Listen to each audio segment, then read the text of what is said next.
whether you are in power or not, as long as you sing along with me on the right-wing politics, you're with me. The only prominent right-wing leader, the only populist autocrat, if I may use, all of them were, who has not been called, is Mr. Modi. The External Affairs Ministry is being very, very cagey. Very, very cagey. Their spokesman jumps to the platform whenever a single thing happens. Here they've been very cagey, saying he will attend. So yeah, let us know, was he invited as PM? Was India invited at the External Affairs Minister? Or was India approached at the highest level and decided that the highest level will not go as like Xi Jinping? The second issue on which Modi would like to get pally, is I'm being blunt, is the Adani issue. Now, why I say the Adani issue, I have been tracking Modi's, or many of us have been tracking Modi's visits to various countries and the agreements signed thereafter, or the joint communique that is issued, or the joint statement that is issued, and I can give you 8 countries of the world straight away. Immediately after the visit, there is a para that says, X and India look forward to immediate cooperation in the sector of power. Within a month, Adani gets a power contract. This is, as I said, a calculated move to pass on a message to Modi. Now, look, the way Modi has been behaving, I mean, he may be behaving like a supreme ruler, an autocrat who tolerates no nonsense in India. But if you look at the way he's kowtowing, he is known in world affairs as one who kowtows to the strong. The way Modi has been conducting his external affairs is barked through Jaishankar. He doesn't bark too much. Jaishankar barks and barks and barks at everyone on earth. He has lost all our friends in the neighborhood. We have only surrounded by tight enemies, sworn enemies.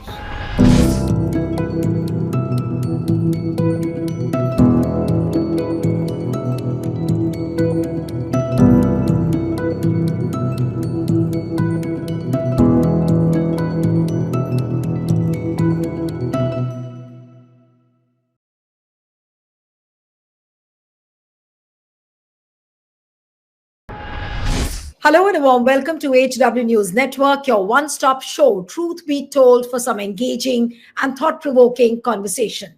India's External Affairs Minister S Jaishankar will represent India at US President-elect Donald Trump's swearing-in ceremony, which is supposed to be scheduled on January 20th in Washington, D.C.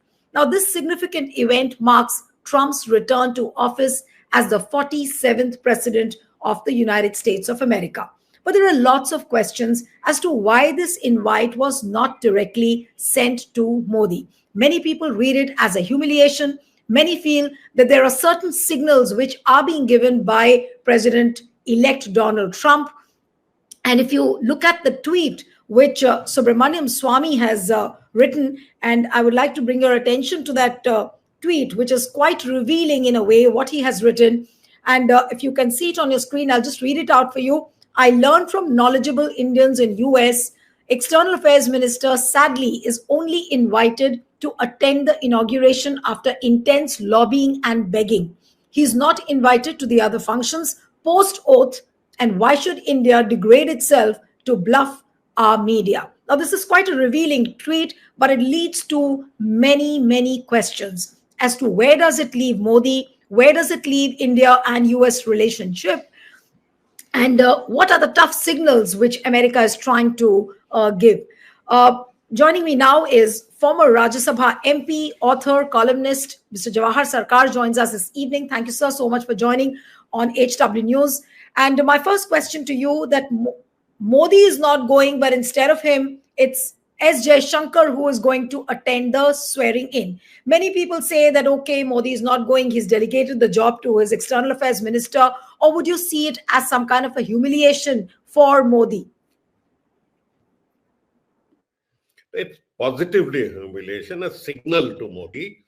Now let's look at the invitees and then you'll get the whole picture. Trump actually spoke to Biden or conveyed to Biden personally. Sorry, my mistake. Xi Jinping. He actually Yes. conveyed this direct message to Xi Jinping. We know about it. There's a language problem. We know about it. And Xi Jinping gave him all the good wishes, like we do in diplomacy, and said, I'll send an underling. Now, that is the first part of the tale. You say that you have come on a platform to finish me off, and you say, come and witness my glory. Chalta nahi.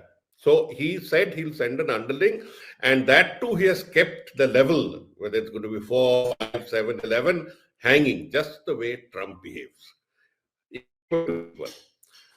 Second biggest country and most important country in this game is India. And India knew something is wrong. India knew something is wrong.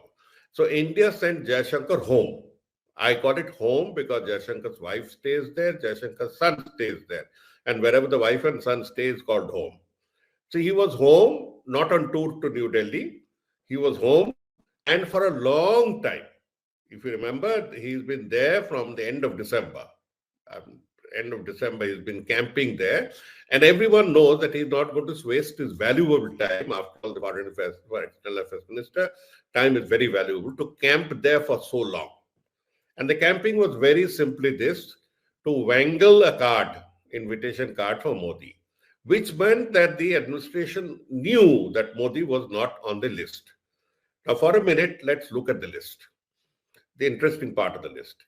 Every populist right-wing leader of the world, I'm repeating, every populist right-wing leader of the world, except Erdogan, everyone has been called. Maybe Boris Johnson has also been called. We don't know, he's out of power. Who's been called? They have called all of them, including Italy, including Jair Bolsonaro, the deposed or the defeated right-wing leader of Brazil. So it goes on. Argentina has been called. Venezuela has been called. These are all right-wing leaders. And Le Pen on the French side, the right-wing leader has been called. That means whether you are in power or not, as long as you sing along with me on the right-wing politics, you're with me. The only prominent right-wing leader, the only populist autocrat, if I may use, all of them were, who has not been called, is Mr. Modi. So that's one. And number two, the External Affairs Ministry is being very, very cagey. Very, very cagey. Their spokesman jumps to the platform whenever a single thing happens. Here they've been very cagey, saying he will attend. So yeah, let us know, was he invited as PM? Was India invited at the External Affairs Minister? Or was India approached at the highest level and decided that the highest level will not go as like Xi Jinping? We know for sure, confidently that... No, but Mr. Sarkar, but in diplomatic circles, how will this be seen? Will this not be seen as a humiliation for Modi? Or will it be just very simple and, as in your project that, okay, PM will not want to go, and whereas MEA minister will go? No, nothing of the sort. You see, diplomacy is like trading. It's like trading with cultured words. That's it. So here, in the trading scenario between Modi and Trump, between India and US, there are two different tradings going on. You must remember that happens at two layers. What is the agenda that India is after? If we take a look, India is in an uncomfortable position, very, very uncomfortable position on 4 to 5 issues. One is the H-1B visas. Okay. That is going to, if really that takes place, it is going to affect our biggest export to the US, the software, digital exports. He knows that the moment I shake hands, the fellow is going to talk about that. He's got his contradictory set of cabinet, where one of them is pro-India visa, that's Vivek Ramaswamy, and the rest of them are anti-concession, because Make in America Great depends upon the finishing off of rivals of America within America. The second issue on which Modi would like to get pally is, I'm being blunt, is the Adani issue. Now, why I say the Adani issue, I have been tracking Modi's, or many of us have been tracking Modi's visits to various countries and the agreements signed thereafter, or the joint communique that is issued, or the joint statement that is issued, and I can give you 8 countries of the world straight away. Immediately after the visit, there's a para that says, X and India look forward to immediate cooperation in the sector of power.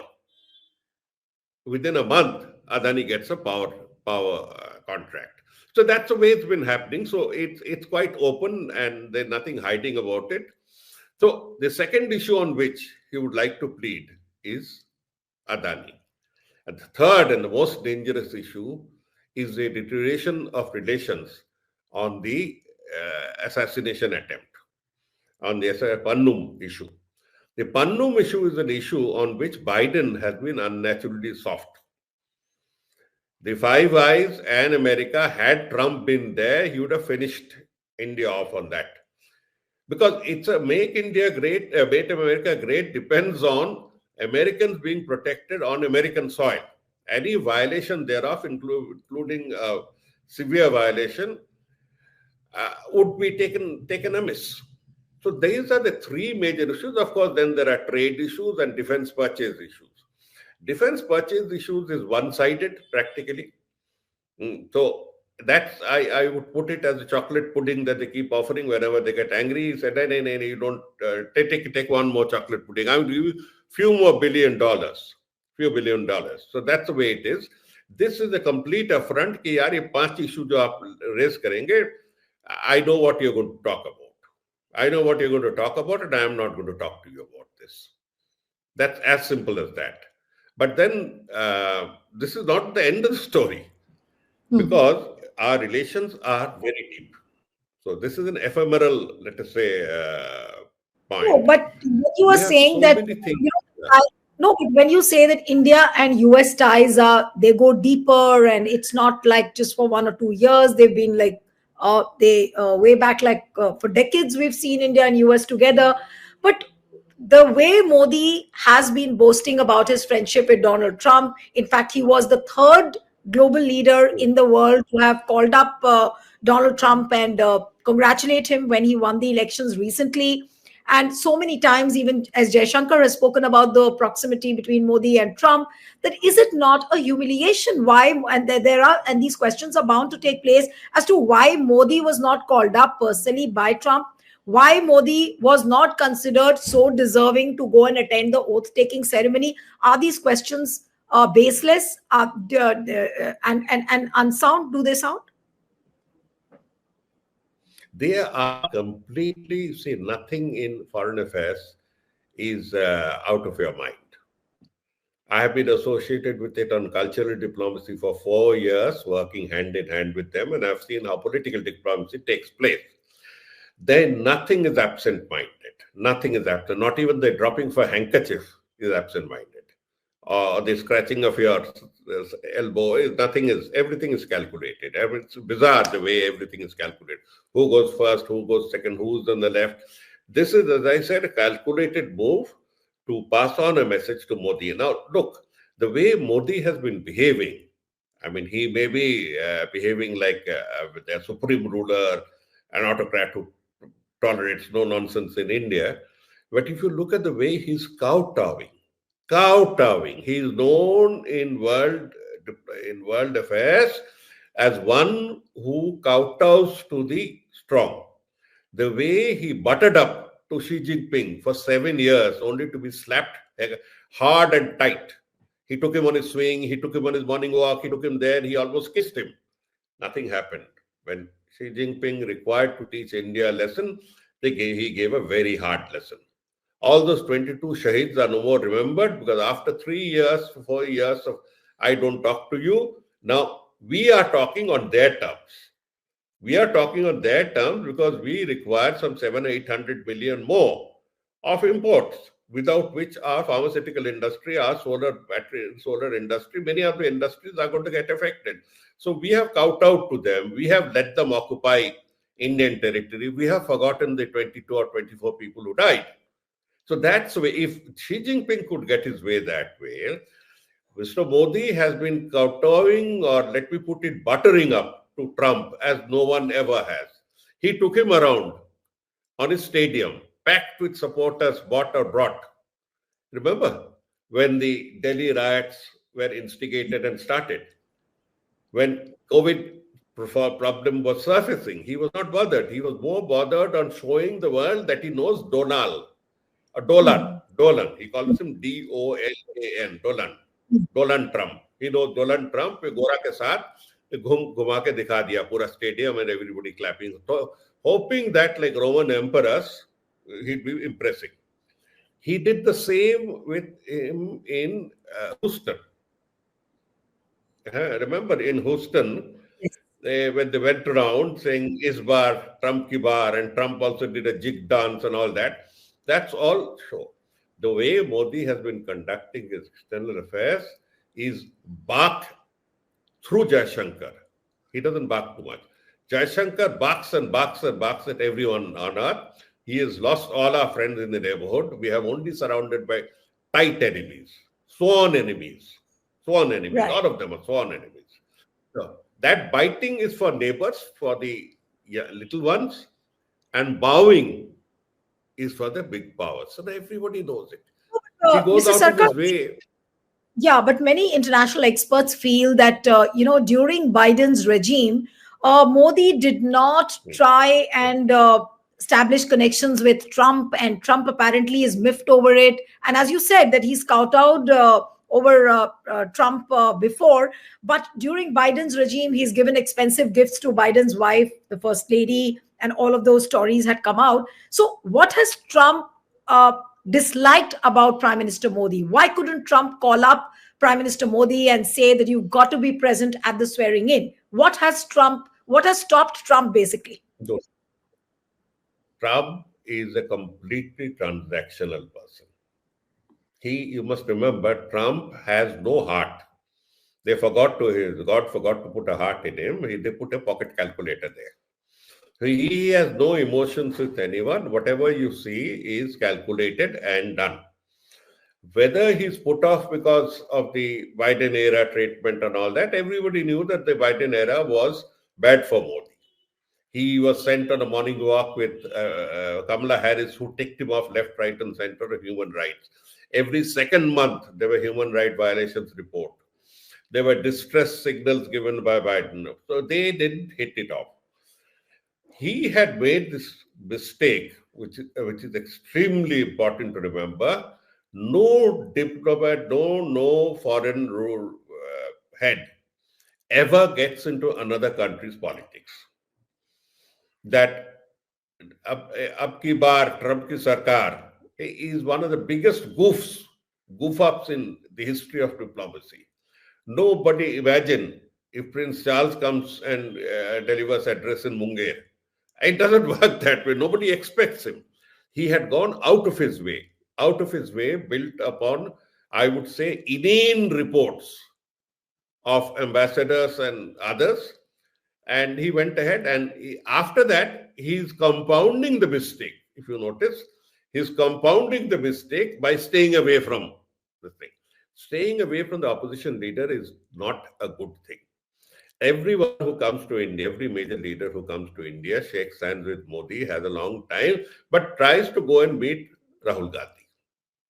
There's nothing amiss in it. We have all done it all our lives.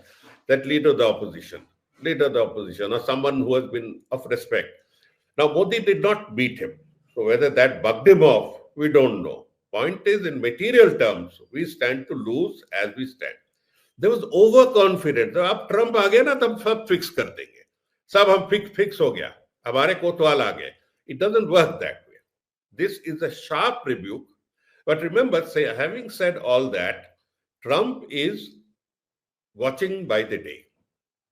Trump is the person you need to watch by the day. Every day is a new day to him. So he has no long-term prospect. He knows we are tied on Quad, we are tied on Leoma, we are tied on the communications network, the Comstech, We are tied down even on the nuclear agreement, which Jake Sullivan came just 2-3 days ago. So he knows that we have relationships. He knows he needs us. Another point that may have come in is that India's complete surrender to China in the interim period is something worth noting. The Indian press has gone completely silent on that. That what are the terms on which you have started re-engagement? Now, India's soft position to China may have had something to do with it. So my point is, Mr. Sarkar, that is there a bid by America and other nations now to isolate Modi in some way or the other? No. Nothing of the sort. Nothing of the sort. There will be no isolation on human rights ground where Trump is concerned. But Trump is not all of America, as the American administration has shown in the past. The president would also have to mouth what the American equilibrium says. I use the word equilibrium because there are contesting forces in a democracy. So the American establishment is certain that Modi is not being proper to minorities. That line won't change. Maybe the president would not be mentioning, but others in the State Department would go on mentioning that you better not bug the minorities, you better not threaten the minorities. So these issues will all be coming in because America is more than Trump, as I keep saying, though Trump doesn't believe it. He has fallen in. Now, there is a lot of enthusiasm because so many Indians have been taken. I should beg your pardon, ex-Indians have been taken. Ex-Indians have been taken. So each one of them would take up an anti-India position if it affected America's interest. I can tell you on oath, everyone. Tulsi Gabbard may talk about soft things now and mushy things today. Tomorrow, if she has to take a position between America and India, she'll surely take it on her side. And she'll not hesitate once to cut us out. That's the way states and diplomacy function. So what was his original thing? What was his state of origin doesn't matter. Kash Patel will go in for prosecuting people. Just watch it and see where the prosecution is concerned of the Pannun case and others. Patel is not going to stop that just because he's a Gujarati of Gujarati origin or an Indian will not stop him. He's American. He's American. So there's no point in celebrating. No point in celebrating all this. You've been going in for what we call the constructed narrative. Right. But Mr. Sarkar, by and large, how would you see this step where S Jaishankar is going to attend the swearing in and not Modi? Would you see this as Modi's humiliation? You see, it is positively a humiliation and is gulping it down. He's eating humble pie with a little bit of tomato sauce. But there are no choices. That's the worst part of it. Humiliation is done in such a manner that you jolly well take it. Modi has, of course, the option of saying Jaishankar will not attend. I'll send the foreign secretary. He could, saying I instead of foreign minister, but he downgrades the visit himself. In normal circumstances, Jaishankar would lose his head and his job for taking his boss's place because the ego of the boss is so proverbially big that he's in a very uncomfortable position. He's in a very, very uncomfortable position. He had gone to woo on behalf of his boss, and now he's coming back with that girl. So it's like that. So it's terrible. It's one of those novels. Do you see S Jaishankar now? Oh, but Mr. Sarkar, you mentioned an interesting thing, and to which I'm going to ask you the next question. That do you see S Jaishankar's job in danger? Because obviously there is a sense of insecurity breeding within Modi that I had sent him to secure an invite for me, and in turn he returns back, and now he has to go, not me. So is S Jaishankar's job in danger? See, Jaishankar was picked up as a Naukashahi sort of product. Jaishankar was picked up and made foreign secretary by removing a very competent foreign secretary because of certain skills of networking that Jaishankar has and jumping poles. So Modi knew he jumped a pole, and he knows that somebody who has been so good to the Gandhi family and this thing, if given the right lollipop, would be equally good to me and abuse the Gandhi family. So that's exactly what's happened. That's exactly what's happened. Jaishankar has no principle of his own. So Jaishankar knows he's in danger. And he might actually stay back home, as I keep saying. He needn't visit India.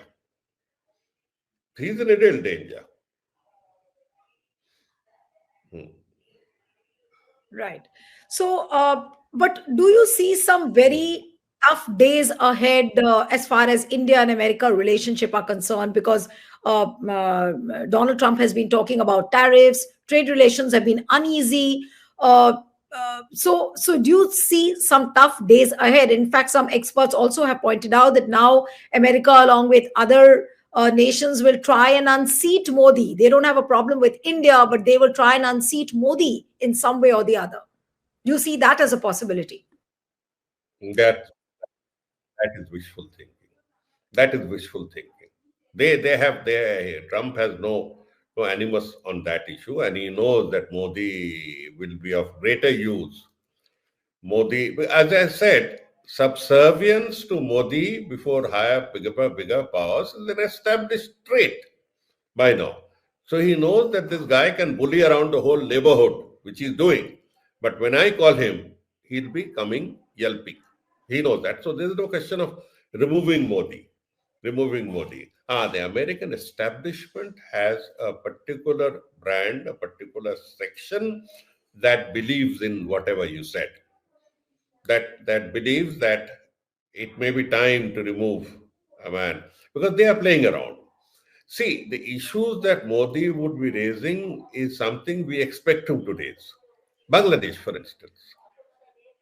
Bangladesh is an issue on which India is mighty miffed about it.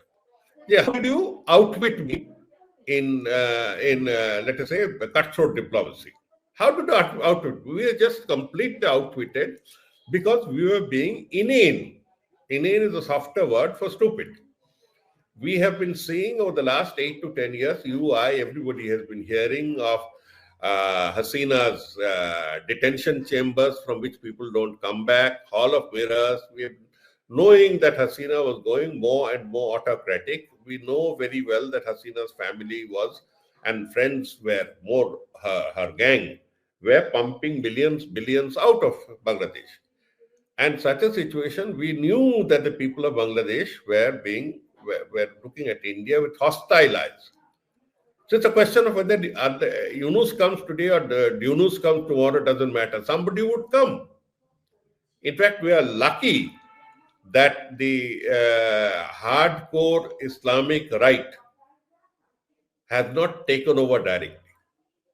And there's a reason for it, but that I'll explain later. If a hardcore Ayatollah Khomeini had taken over Bangladesh, we'd be suing in, Right. what shall I say, in our own juices now. Absolutely. In fact, we can do a separate program on Bangladesh. But coming to my last question on this whole episode, which has come out as an ugly chapter that Modi is not attending the swearing in of Donald Trump, what would you really say towards the end and how would you read it? So, you see, as I keep saying, Trump is by the day. So don't read him long term because he can't read himself long term. Trump takes a decision, is in the habit of taking a decision at the crossroad. A crossroad. Even he doesn't know what path he's taking, but there are certain traits within him and there are certain compulsions in his campaign. The compulsion in his campaign, MAGA, that will make America great again, means that any interest that threatens employment in America, or threatens American supremacy is out. So on that, he's surely going to take up on the visas issue. He's not going to stop raising the visas issue because somebody gave him a bright smile. No way. So visas issue will affect us badly. So we'll have to take that into. You see, there was a time when what we call this body shopping, this is called body shopping or sending our caps over, was rare, was much rare. Now it has become of gigantic proportions. Every chap who has done his IT from what shall I say, from Bhagalpur or from Siliguri and has made it, expects that he'll be sent to America and then he'll get another H-1B card for his wife, and then they'll have a child there who'll be an American citizen. This sort of trend that's going on, this sort of expectation, this sort of entitlement also is not a good thing. You are doing software business, go ahead, send people over on essentiality basis. They come back, they're your employees. You are not a US citizen creating machine, the way the IT industry is developing. So they are now getting a reality check. They'll do that. Second is, there was this frustration with the American dollar. Trump gave one yelling and everybody sat back, saying, no, we accept the dollar-linked world. So there will be issues on which Trump would be teasing other nations. It's not that he's singling out India. He'll be teasing other nations because he does not believe in the concept of a friend. He doesn't believe in the concept of a friend, a wife, being very strong. He had some 3 of them. He can alimony out anyone if he feels like. It's that everything is transactional to him. So if India comes up with good, juicy transactions on defense, and he has, let us say, patronized defense, or the defense sector has patronized him like they patronize every American president, then he'll be there. They'll be So there. which means, There's an immediate conflict. but then that means, Mr. Sarkar, that means that Modi will have to redraw his equations with Donald Trump, because so far he had been dealing with Biden, trying to appease him in all sorts of ways. But now Trump taking a hard stand, I think Modi will have to recalibrate everything totally, it seems. He will do that huggy business once he meets him. He will meet him. They will call him. It's not that bad. They will call him maybe after some time, having taught him that you are not my prime queen. So he thought he was the prime queen of the palace. He's not the prime queen. वो समझा दिया. He will call him. He will be nice to him, but on those terms that you please understand the MAGA philosophy. You please understand the Trump is great philosophy. How much that will lead to? This forecasting that अब Trump आ गया सब ठीक हो जाएगा. Bangladesh will be, he'll pull up Yunus and maybe throw him out. These are all, the cocktail talks of Delhi. These are cocktail talks of Delhi that have now reached between what we call the Jhandewale and Din Dayal Upadhyay Marg corridor. वहां भी यही पहुंच गया. Now they and the Khan Market gang are now talking the same thing. Right. The Khan Market gang talks like this. Jhandewala is also talking like this. Now, Right. Your Din Dayal Marg is also talking like this. So, these are the self-made, self-fed, self-perpetuating narratives in the cocktail circuits. Otherwise, they'll feel the cold a little more. They'll Right. feel the cold a little more. They don't fall for all this. Right. Okay. So interesting insight coming from you. Yeah. So I was saying that interesting insight coming from you there. Thank you so much, Mr. Sarkar, for joining on HW. Thank you. Stay ahead with our cutting edge news app. Instantly access the latest shorts in just 1 minute and breaking news in just 50 words. Download now for a smarter, faster news experience.